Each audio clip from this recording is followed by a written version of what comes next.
بسم اللہ الحمد للہ والصلاة والسلام علی رسول اللہ رب اشرح لی صدری ویسر لی امری واحلل عقدۃ من لسانی یفقہوا قولی۔ ناظرین السلام علیکم ورحمۃ اللہ وبرکاتہ۔ قرآن کا خلاصہ انگلیوں پر، ہر صورت کے مقاصد، مرکزی مضامین اور ہر صفحے پر ایک اشارہ ربط کے ساتھ۔ پارہ نمبر 13، 15 سطری مصحف کے اعتبار سے سورہ یوسف چل رہی ہے اور یہ مکی صورت ہے، سن 13 نبوی میں نازل ہوئی۔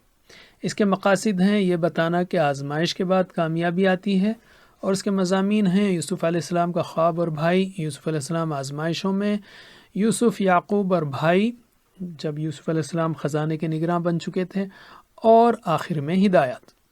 اب ہم لیتے ہیں ہر صفحے سے 4 مضمون۔ ایکچولی ہم شروع میں بھی لے رہے تھے، لیکن اب ہم اس کو اور واضح طور پر پیش کر رہے ہیں۔ آخر میں ان 4 میں سے ایک کا اشارہ یاد رکھنے کے لیے بطور اینکر لیں گے، یعنی ہر صفحے سے کم از کم ایک اشارہ تو یاد رہے تاکہ صورت سے کچھ تو مانوسیت ہو۔ ہر صفحے پر اس اشارے کو لال رنگ میں دیا گیا ہے۔ اب ہم لیتے ہیں صفحات 1 سے 5۔ یوسف علیہ السلام تہمت سے بری قرار پائے، کہا کہ نفس تو گناہوں پر خوب ابھارتا رہتا ہے۔ شاہ مصر نے یوسف کی ذہانت اور ہنر کی وجہ سے ان کو اپنا قریبی بنا لیا۔ یوسف نے بادشاہ سے ان کے خزانوں کا ذمہ دار بنانے کی درخواست کی۔ اس طرح اللہ تعالیٰ نے یوسف کے لیے بہترین انتظام کیا۔ اسی دوران سخت قحط پڑا اور یوسف علیہ السلام کے بھائی غلہ لینے مصر آئے۔ یوسف نے انہیں پہچان لیا، غلہ دیا اور کہا کہ آئندہ اپنے بھائی کو لانا، تبھی غلہ ملے گا۔ یوسف نے بھائیوں کی پونجی ان کے غلے ہی میں رکھوا دی۔ وہ سب گھر لوٹے اور والد کے سامنے یوسف کی شرط کا ذکر کیا۔ اپنے پچھلے تجربے کی بنیاد پر یعقوب علیہ السلام نے بھائیوں پر بھروسہ نہ کرنا چاہا۔ بھائیوں نے جب سامان کھولا تو پونجی بھی نکل آئی۔ چنانچہ بھائیوں نے بنیامین نامی چھوٹے بیٹے کو ساتھ بھیجنے پر اصرار کیا۔ یعقوب علیہ السلام نے کہا کہ بنیامین کو اسی وقت بھیجوں گا جب کہ تم اس کو بحفاظت واپس لانے کا پختہ عہد کرو گے۔ اس عہد پر وہ تیار ہو گئے۔ یعقوب نے اپنے بیٹوں کو شہر میں داخلے سے متعلق نصیحت کی اور اسباب کے اختیار کرنے کا اور اللہ پر بھروسہ کرنے کا ذکر فرمایا۔ باپ کی نصیحت پر عمل کرتے ہوئے سب یوسف کے پاس آئے۔ یوسف نے بنیامین کے سامنے حقیقت حال بیان کی اور اطمینان دلایا۔ دوسری بار غلہ لے کر لوٹنے کے وقت یوسف نے خاص تدبیر کی اور پانی کا پیالہ بنیامین کے سامان میں رکھوا دیا۔ بھائیوں پر چوری کا الزام لگ گیا اور وہ پریشان ہو گئے۔ انہوں نے قسم کھا کر کہا کہ ہم فسادی یا چور نہیں ہیں۔ انہیں کہا گیا کہ جس کے سامان میں پیالہ ملے گا اس کو روک لیا جائے گا۔ سامان کی تلاشی لی گئی اور وہ پیالہ بنیامین کے سامان سے نکل آیا۔ اس طرح اللہ تعالیٰ نے یوسف کے لیے بنیامین کو روکنے کی راہ نکالی۔ بھائیوں نے یہ دیکھ کر یوسف پر بھی چوری کا الزام لگایا، جسے سن کر یوسف خاموش رہے۔ انہوں نے یوسف سے بنیامین کو چھوڑ دینے کی درخواست کی۔ جواب میں کہا گیا کہ جس کے پاس ہمارا سامان نکلا ہے بس اسی کو رکھا جائے گا۔ سارے بھائی مایوس ہو کر آپس میں مشورہ کرنے لگے۔ والد کے ساتھ کیے گئے عہد کو یاد دلایا اور اپنی پچھلی غلطی کو یاد کیا۔ ایک نے کہا، واپس جاؤ، ابا کو سارا معاملہ بتا دو اور تصدیق کے لیے قافلے والوں اور گاؤں والوں سے پوچھوا لو۔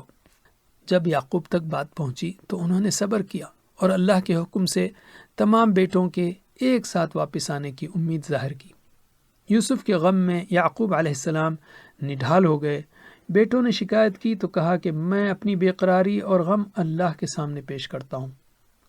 یعقوب نے بیٹوں کو یوسف اور بنیامین کی تلاش میں جانے کے لیے کہا اور اللہ کی رحمت سے نا امید نہ ہونے کی تلقین کی۔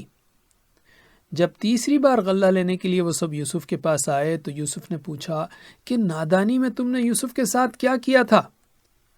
بھائیوں کے سامنے جب یوسف کی حقیقت ظاہر ہو گئی تو انہوں نے یوسف کے فضل کا اور اپنی خطا کا اعتراف کیا اور یوسف نے انہیں معاف کر دیا۔ یوسف نے والد صاحب کی بصارت کے لیے بھائیوں کو اپنا قمیص لے جانے کا حکم دیا اور سارے گھر والوں کو لانے کا حکم دیا۔ ادھر یعقوب علیہ السلام کو یوسف کی خوشبو محسوس ہونے لگی۔ تو یہ ہیں صفحات 1 سے 5 اور ان کے اشارات ہیں دائیں ہاتھ کی 5 انگلیوں پر، یاد کیجئے۔ پہلی ملاقات اجازت، دوسری ملاقات غم، تیسری ملاقات۔ پہلی ملاقات اجازت، دوسری ملاقات غم، تیسری ملاقات۔ اور اشارات کو جوڑنے والے جملے ہیں، یوسف کی بھائیوں سے پہلی ملاقات ہوئی اور والد کی اجازت کے بعد بھائی بنیامین کو لے گئے۔ پھر دوسری ملاقات ہوئی جس میں بنیامین روک لیے گئے۔ اس پر یعقوب علیہ السلام کا غم بڑھ گیا۔ پھر تیسری ملاقات میں بھائیوں نے یوسف کو پہچان لیا۔ الحمدللہ۔ صفحات 6 سے 10۔ یوسف کا قمیص جیسے ہی یعقوب علیہ السلام کے چہرے پر ڈالا گیا ان کی بینائی واپس لوٹ آئی۔ بھائیوں نے یعقوب سے درخواست کی کہ وہ ان کے گناہوں کی بخشش کے لیے اللہ سے دعا کریں۔ پھر سب کے سب یوسف علیہ السلام کے پاس آئے۔ یوسف نے والدین کا اکرام کیا، سب نے یوسف کی تعظیم کی۔ اس طرح اللہ نے یوسف کا خواب پورا کیا۔ یوسف نے اللہ کی نعمتوں کو شمار کرتے ہوئے اللہ کا شکر ادا کیا اور اللہ سے دعا فرمائی، اے نبی صلی اللہ علیہ وسلم، یہ سب غیب کی خبریں آپ تک اللہ نے پہنچائی ہیں۔ ان سب کے باوجود اکثر لوگ ایمان نہیں لاتے، بے شمار نشانیاں دیکھ کر بھی غافل رہتے ہیں، اور اکثر لوگ تو شرک کرتے ہیں۔ اے نبی کہہ دیجئے کہ میں اللہ کی طرف بلاتا ہوں، میں بصیرت پر ہوں اور شرک کرنے والا نہیں ہوں۔ پہلے بھی ہم نے رسولوں پر وحی بھیجی ہے، جب رسولوں کو جھٹلایا گیا تو پھر ہماری مدد آئی۔ ان تمام قصوں میں عقل مندوں کے لیے عبرت ہے، یہ من گھڑت باتیں نہیں ہیں، بلکہ اہل ایمان کے لیے تصدیق، تفصیل، ہدایت و رحمت ہے۔ اب یہاں سے سورہ الرعد شروع ہو رہی ہے۔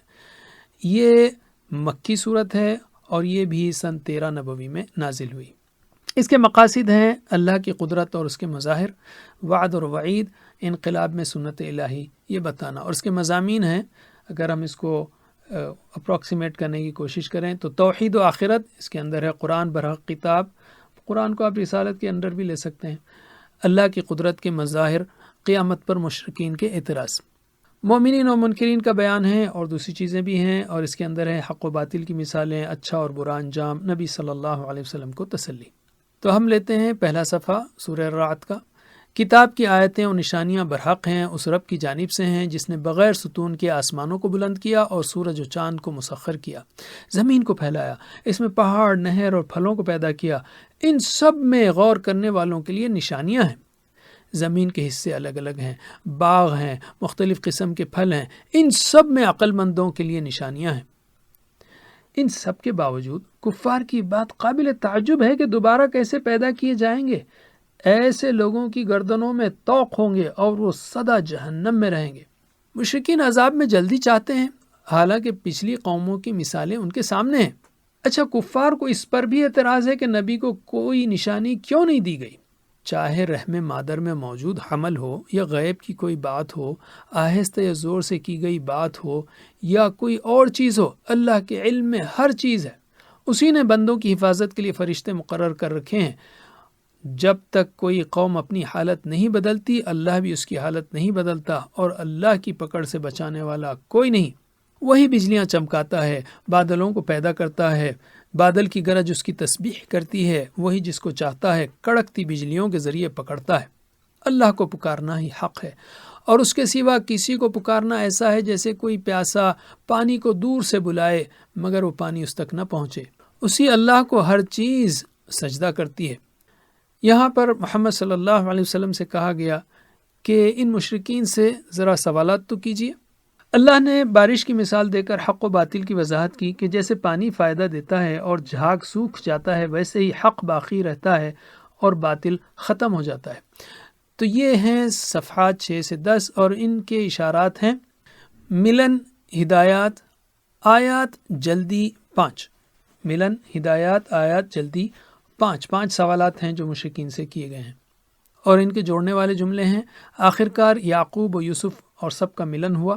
اللہ کی ہدایات اور کتاب کی آیات کو یاد رکھو، سزا کے لیے جلدی نہ کرو بلکہ توحید سے متعلق سوالات پر غور کرو۔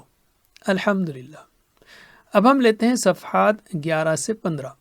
رب کی بات ماننے والوں کے لیے بھلائی ہے، جبکہ نہ ماننے والوں کا ٹھکانہ جہنم ہوگا۔ حق کا علم رکھنے والا اور اندھا برابر نہیں، عقل اور اچھی صفات والے ہی نصیحت حاصل کرتے ہیں۔ ایسے لوگ جنت میں داخل ہوں گے اور ان کے رشتہ داروں میں سے جو نیک ہوں گے وہ بھی جنت میں ان کے ساتھ ہوں گے۔ عہد کو توڑنے والوں اور نافرمان و فسادی لوگوں پر اللہ کی لعنت ہوگی اور ان کا برا انجام ہوگا۔ ایمان والوں کے دل اللہ کے ذکر سے اطمینان پاتے ہیں۔ ایسے ایمان و عمل صالح والوں کے لیے بہترین ٹھکانے کی خوشخبری ہے۔ اے نبی صلی اللہ علیہ وسلم، ہم نے آپ کو ایک امت کی طرف بھیجا ہے تاکہ آپ انہیں وحی پڑھ کر سنائیں۔ اس کے باوجود وہ لوگ کفر کرتے ہیں۔ اللہ نے بتایا کہ اگر ان مشرکین کو حیرت انگیز نشانیاں دکھائی جائیں تب بھی ان کو کوئی فائدہ نہیں، کفر کی وجہ سے وہ لوگ مصیبتوں کا شکار ہوتے رہیں گے۔ پچھلی قوموں نے نبیوں کا مذاق اڑایا، اللہ نے انہیں ڈھیل دی پھر پکڑا۔ شرک و کفر کرنے والے دھوکے میں ہیں اور راہ راست سے بھٹکا دیے گئے ہیں۔ ایسے لوگوں کو دنیا و آخرت میں عذاب ہوگا، جبکہ متقیوں سے جس جنت کا وعدہ ہے اس میں بے شمار نعمتیں ہوں گی۔ اہل کتاب میں سے بعض قرآن کے مضمون سے خوش ہوتے ہیں اور بعض ایسے ہیں جو کفر پر اڑے ہوئے ہیں۔ پہلے جو رسول بھیجے گئے ان کی بھی بیویاں اور اولاد تھیں۔ نشانی اللہ کی طرف سے اترتی ہے، رسولوں کی طرف سے نہیں۔ اے نبی، ہم چاہیں تو نافرمانوں کو آپ کے سامنے یا آپ کے بعد عذاب دیں، آپ کے ذمے دین کی تبلیغ ہے اور حساب کتاب لینا ہمارے ذمے ہے۔ پہلے بھی لوگوں نے تدبیریں کیں مگر اللہ کی کامل تدبیر ان پر بھاری رہی۔ یہ کفار آپ کی رسالت کا انکار کرتے ہیں، کہہ دیجئے کہ ہمارے درمیان گواہ کے طور پر اللہ کافی ہے۔ تو جب سورت ختم ہوئی ہے سورہ رعد، تو اس میں مختلف پوائنٹس اور نشانیاں اور کنکلوژنس دیے گئے ہیں۔ اس لیے آپ کو ایسا لگتا ہے کہ مختلف باتیں ہیں، لیکن یہ مختلف انسٹرکشنز ہیں سورت کے آخر میں۔ اب ہم لیتے ہیں سورہ ابراہیم علیہ السلام۔ یہ بھی مکی سورت ہے اور مکی دور کے آخر میں نازل ہوئی۔ سورہ ابراہیم کا مضمون ہے رسالت و آخرت، اور اس کے اندر آپ لے سکتے ہیں قرآن، کتاب ہدایت، حضرت موسیٰ کا قصہ علیہ السلام، اور جہنمیوں کا جھگڑا اور شیطان۔ دوسرا میجر پوائنٹ ہے نعمتیں، اور اس کے بعد دعائیں ہیں ابراہیم علیہ السلام کی، اور آخر میں آخرت کا بیان ہے۔ تو رسالت و آخرت، نعمتیں، دعائیں، آخرت۔ مقاصد ہیں اس کے نعمتوں کی یاد دہانی، شکر کی تلقین، ناشکری پر تنبیہ۔ اب ہم لیتے ہیں سورہ ابراہیم کے مضامین۔ لوگوں کو اندھیروں سے روشنی کی طرف یعنی اللہ کے راستے کی طرف نکالنے کے لیے اللہ نے کتاب نازل کی۔ انکار کرنے والوں کے لیے سخت عذاب ہے۔ اللہ نے ہر قوم میں اس کی زبان بولنے والا رسول بھیجا تاکہ وہ ان کو بہتر طور پر سمجھا سکے۔ ہم نے موسیٰ علیہ السلام کو لوگوں کی طرف بھیجا، کہا کہ اپنی قوم کو اندھیروں سے نکال کر روشنی کی طرف لاؤ اور اللہ کے احسانات یاد دلاؤ۔ موسیٰ نے قوم کو اللہ کی نعمتیں یاد دلائیں کہ کیسے اللہ نے تمہیں سخت تکلیفیں دینے والے فرعونیوں سے نجات دی۔ اللہ نے اعلان کیا کہ شکر پر وہ اور زیادہ عطا کرے گا، ناشکری پر عذاب ہے۔ چنانچہ موسیٰ علیہ السلام نے اپنی قوم کو ناشکری سے ڈرایا۔ پچھلی قوموں کی خبر تمہیں نہیں ملی؟ ہمارے رسولوں پر انہوں نے شک کیا اور کفر کیا۔ ان کے رسولوں نے کہا کہ اللہ کے بارے میں تم کو شک ہے، حالانکہ وہ تو تمہارے گناہوں کو معاف کرنا چاہتا ہے، تب بھی انہوں نے شک اور انکار ہی کیا۔ تو یہ ہیں صفحات 11 سے 15، اور اس کے اشارات ہیں ماننے والے، فائدہ، عذاب، روشنی، شکر۔ ماننے والے، فائدہ، عذاب، روشنی، شکر، اور جملے ہیں ماننے والوں کے لیے جو نشانیاں ہیں، منکرین ان سے فائدہ نہیں اٹھاتے، ان کے لیے عذاب ہوگا۔ ایمان کی روشنی کی طرف آؤ، اللہ کے احسانات پر شکر ادا کرو، الحمدللہ۔ اب ہم لیتے ہیں صفحات 16 سے 20۔ رسولوں نے جواب دیا، ہم انسان ضرور ہیں لیکن ہم پر اللہ کا خصوصی احسان ہے، ہم اپنی مرضی سے نشانی نہیں لا سکتے، اگر مومن ہو تو اللہ پر بھروسہ رکھو۔ کافروں نے رسولوں کو وارننگ دی، جلا وطن کر دیں گے یا پھر ہمارے دین میں آ جاؤ۔ اللہ نے وحی بھیجی کہ ہم ان ظالموں کو ہلاک کر دیں گے۔ اللہ نے بتایا کہ آخرت میں کافر و سرکش لوگوں کا انجام کتنا خطرناک ہوگا اور انہیں کس طرح کے عذاب ہوں گے۔